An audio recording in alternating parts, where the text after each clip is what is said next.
Let's bring in our friend Niall Stanage, White House columnist for The Hill right now. Okay, let's start here. How unsettling and even humiliating is this for the GOP? It's pretty unsettling and pretty humiliating. That was a debacle yesterday, Adrienne. Voters had elected Republicans to the House majority to try to take action on the issues they care about, be that immigration, inflation, or anything else. And instead, Republicans have been unable to elect a speaker. If you don't elect a speaker, you can't do anything else. So this is enormously frustrating for Republicans, regardless of where they stand on Kevin McCarthy himself. Hear what Virginia Congressman Bob Good, one of the House Republicans opposing McCarthy, said on NewsNation on Tuesday. Let's listen. We shouldn't be in a hurry to make this decision. If it takes a few days or even a couple of weeks, it's too important to save the country. It's too important to save the country. I mean, they're really passionate here. The never Kevins, as they're being called.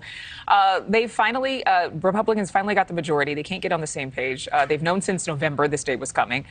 And there's really not a viable GOP contender. I mean, Jim Jordan not getting the majority of the votes. McCarthy clearly has one. But what are these never Kevin Republicans hoping to accomplish? Or are they just agitating the base? There's a couple of things that they're hoping to accomplish. Now, some of the things are substantive to do with committee assignments and other, frankly, slightly arcane elements of how Congress works.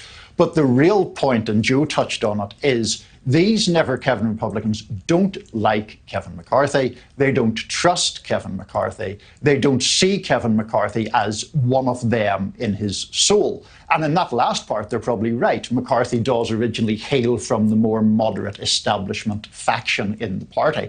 So a lot of this is very personal. And even within the past 24 hours, Adrienne, we've seen that tide of vitriol rising on both sides or between both factions. Okay, let's talk about what the Never Kevins want. They are saying that they're not holding up the party agenda, but they want term limits on House members. We have a whole list of things that they want. They want to make it easier to remove the speaker. I believe Kevin McCarthy made a concession there. Do you think he will be willing to make more concessions? The difficulty there is that Kevin McCarthy has offered both the carrot and the stick, and the opposition hasn't moved by either of those measures. You're quite right, Adrienne. He did already make a concession that it would only require 5 Republicans to force a vote on deposing a speaker once that person was elected. That concession wasn't enough. Then yesterday morning, there was an explosive meeting of the Republican conference in which McCarthy allies threatened the Never Kevins and other opponents with various punitive measures, and that blew up in their face too. That's why there's just so much uncertainty, so many moving parts, so much in flux this morning. Niall, we certainly hope that we'll see something happen today that will move the country forward and Congress forward. Thank you so much, Niall. Always a pleasure, Adrienne. Thank you for watching. Go to newsnationnow.com to find NewsNation on your television provider. And don't forget to click the red subscribe button below to get more of NewsNation's fact-driven, unbiased coverage.